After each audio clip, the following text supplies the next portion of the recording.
کراچی میں گورنر سندھ محمد زبیر سے ایسوسی ایشن آف بلڈرز اینڈ ڈیولپرز کے 13 رکنی وفد نے ملاقات کی۔ ملاقات گورنر ہاؤس کراچی میں ہوئی۔ وفد کی قیادت آباد کے چیئرمین محسن شیخانی نے کی۔ ملاقات کے دوران تعمیراتی صنعت کی ترقی، اس کے مسائل اور کم قیمت مکانات کی تیاری کے بارے میں تبادلہ خیال کیا گیا۔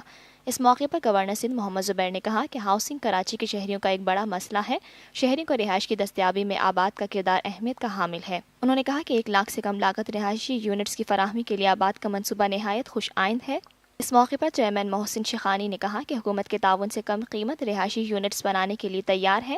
یہ ہے TNN TV، دیکھتے رہیے تازہ ترین خبریں اور ایکسکلوزیو رپورٹس۔